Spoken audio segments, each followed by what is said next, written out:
अस्सलामुअलैकुम, मैं हूं खुरम खान और आप देख रहे हैं मेरा यूट्यूब चैनल। एक घराने के वोटर्स को इलेक्शन कमीशन ने दूर दराज भेजकर अपने होश में ना होने की तस्दीक कर दी और 40,000 बंदों को मुर्दा करार दे दिया। जीते जागते अशखास को अगर मुर्दा करार दे दिया जाए और वोट पाने के लिए वो आए तो उनके ऊपर क्या बीतेगी। हाजी साहब ने नून लीग को इलेक्शन जितवाने के लिए जो भी गैर कानूनी हरबे इस्तेमाल किए जा सकते थे वो किए। जहाँ पर पीटीआई का ज्यादा असर सूख था वहाँ पर पीटीआई वोटर्स के वोट दूर दराज हल्कों में फेंक दिए ताकि वो वोट कास्ट कर ही ना सकें।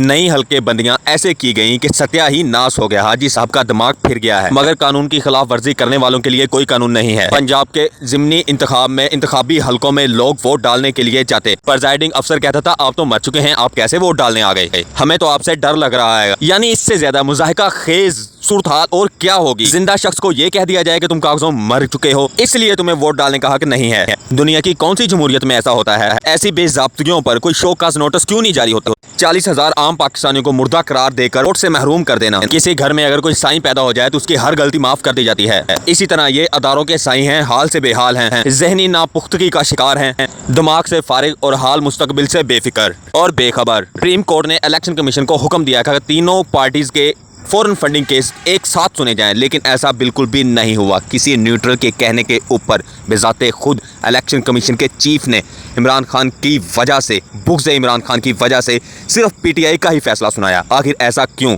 जिस दिन फैसला आया तो मौसूफ इलेक्शन कमीशन ने खुद 68 सफ़ात पर मौजूद सफ़े को पढ़कर सुनाया। बेशर्म आदमी, कोई हया होती है, कोई शर्म होती है, पर तुम्हें क्या पता वो क्या होती है। सिख और ईसाई दो नाम देकर ही इस उल्लू के पट्टे ने उसको ममनुआ फंडिंग करार दे दिया, लेकिन ऐसा बिल्कुल भी नहीं है। जिनके नाम ममनुआ फंडिंग में आए अब वो एक एक कर अपना वीडियो बयान जारी कर रहे हैं कि हम पाकिस्तानी हैं, हमने हक हलाल की कमाई इमरान खान को फंड की है। अबे गधे, किसके कहने के ऊपर आपने ये फैसले किए? आपके अंदर कोई दिमाग नहीं है, अकल नहीं है, आप किस पोस्ट के ऊपर बैठे हुए हो? आप अपनी सोच देखो और अपनी हरकतें देखो। आप हिंदू नाम देखा तो भारतीय बना दिया और ईसाई नाम देखा तो यूरोपीय इंसान बनाकर और फॉरेन फंडिंग के खाते में डाल दिया। अबे बेशर्म आदमी, थोड़ी सी तहकीक तो कर लो अपनी। अगर सुप्रीम कोर्ट में फैसला जाए और तुम जलील हो जाओ तो फिर हम तो समझते थे कि सरकारी नौकरियां बड़े काबिल और एतबार और ईमानदार लोगों को दी जाती हैं, लेकिन यहाँ तो सारा पैसा चल रहा है, हर चीज पैसे के ऊपर ही चल रही है। नहीं चल रही तो पाकिस्तानी मुआशरत नहीं चल रही। ये नालायक और नाअहल लोग पैसा इस्तेमाल करके इन कुर्सियों के ऊपर काबिज हो जाते हैं, जिनके ऊपर गरीब इंसान का हक होता है कि वो अपना पढ़ लिख कर इस कुर्सी तक जा पहुंचे, लेकिन उसका रास्ता दरमियान में ही रोक लिया जाता है सिर्फ और सिर्फ पैसे की कमी की वजह से। इस हाजी साहब से अच्छा फैसला तो पंचायत लगी हुई गरीब लोगों की वही कर डालती है, लेकिन इसने तो शर्म हया उतार के रख दी। इसका सुसर ब्यूरोक्रेसी में था, इसलिए इसने सिकंदर राजा को इतनी अहम सीट के ऊपर बर्दमान करवा दिया। सुना है हाजी का ससुर भी इसको जलील कर देने वाले फैसलों में बराबर का शरीक है। आखिर ये दोनों नून लीगी जो ठहरे, असल में इसका नाम खुद न्यूट्रल ने इमरान खान साहब को दिया था। इमरान खान साहब ने उस वक्त इनकार कर दिया था, लेकिन असरार के ऊपर इमरान खान साहब ने अपनी रजामंदी दिखाई। इमरान खान साहब ने न्यूट्रल को कह दिया था कि भाई ये बंदा नून लीगी है, इसकी जड़ें नून लीगी हैं, लेकिन उस वक्त न्यूट्रल ने कहा नहीं भाई नहीं, ये बंदा न्यूट्रल है। तो आखिर इमरान खान को अपने फैसले के ऊपर अब पछतावा हो रहा है। ये भी एक रजीम चेंज का अगला स्टेप है। इन्होंने तो पाकिस्तान को बिल्कुल ही बनाना द पब्लिक स्कूल समझ लिया है। एक के बाद एक गलती पाकिस्तान को नुकसान पहुंचा रही है। हर गलती के पीछे एक ही शख्स का नाम सामने आ रहा है और वो आप लोग अच्छी तरह जानते हैं कि वो मैं क्या कहने जा रहा हूँ, बल्कि नहीं कहता, आप खुद समझ लो। हमारी सिविल ब्यूरोक्रेसी का जिसे भी हाल मालूम हुआ उसने इन्ना लिल्लाहि व इन्ना इलैहि राजिऊन ही पढ़ा और आगे बढ़ गया। करप्टों को, टोले को सपोर्ट करने के लिए बड़े बड़े माफियाज कायम किए हुए हैं, बड़े बड़े माफियाज पैदा किए हुए हैं। हर जिले में, हर सूबे में इनके बड़ी बड़ी मुड्ढें बैठी हुई हैं। नाजरीन, आपको बताते चलें कि मुंशी से लेकर जजेस तक सब मुस्लिम लीग नून के लगाए हुए हैं और इनसे वफा क्यों ना करें, आखिर इनको वो खिलाते हैं।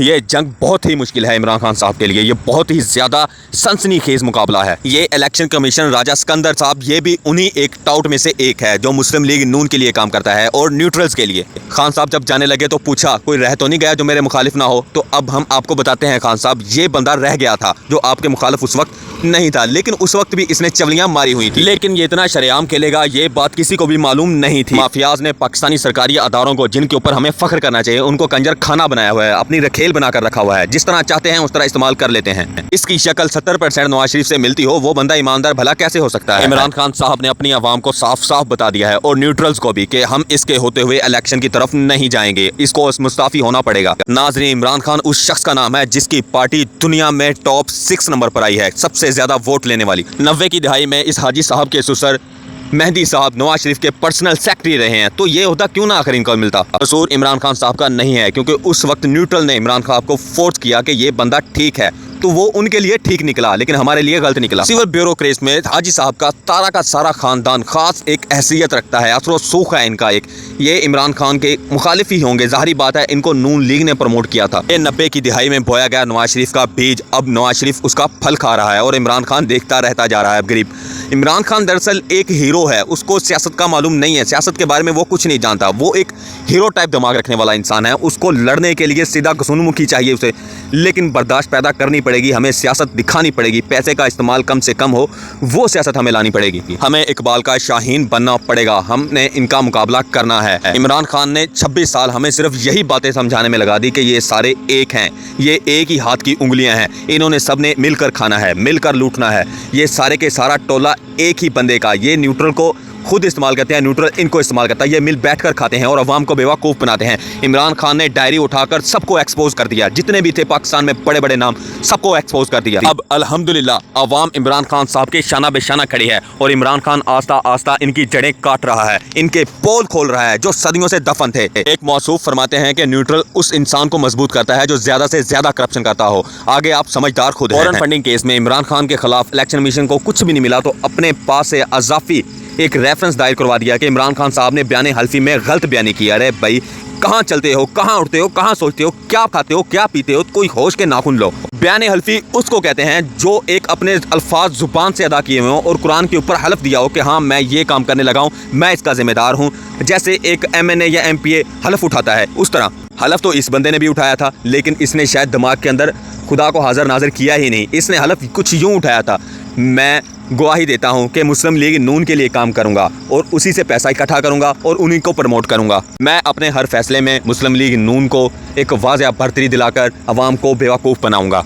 मैं हल्फ उठाता हूं कि सबसे बड़ा पैसा देने वाला अमेरिका है और हमारी हिफाजत करने वाला न्यूट्रल है और उसके साथ अमेरिका है। अल्लाह ताला का तो नाम ही नहीं है भाई इनके दिमाग में। कोई होश के नाखून लें, ये डॉलर के पीछे मरे जा रहे हैं, इनको होश के नाखून लेने चाहिए, अपनी आखिरत याद करनी चाहिए। इमरान खान साहब का मुकाबला करने चले हैं, ये इमरान खान साहब के पाँव की खाक के भी बराबर नहीं है। पाकिस्तान की 2 सूबाई असम्बलियों ने इसके खिलाफ करारदाद मंजूर किया, अदम एतमाद का इजहार किया है और करारदाद बाकायदा भारी अक्सरियत से मंजूर हुई है, लेकिन ये बेशरम आदमी अपनी सीट छोड़ने को तैयार ही नहीं है। ये तो मियाँ साहब बन बैठा है। जब मियाँ साहब को नाहल करवाया गया तो मियाँ साहब कुर्सी के साथ लिपट कर रोने लगे। वो कुछ वही हाल इस बंदे का है।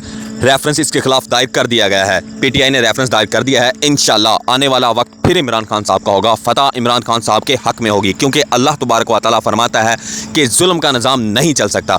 तो इसने जुल्म किया है, आखिर कब तक ये अपने आप को स्टेबल रखता है? इसे गिरना पड़ेगा एक ना एक दिन। हर वक्त पैसा नहीं चल सकता, हर पाकिस्तानी बिकाऊ माल नहीं है, हर सुप्रीम कोर्ट का बंदा बिकाऊ माल नहीं है। ये हमारे एक सिर्फ खान के पीछे लगकर इन्होंने मुल्क को बर्बाद कर दिया, लेकिन खान इनके हत्ती फिर भी नहीं आया, क्योंकि इमरान खान के साथ पाकिस्तानी अवाम है। पाकिस्तान जिंदाबाद।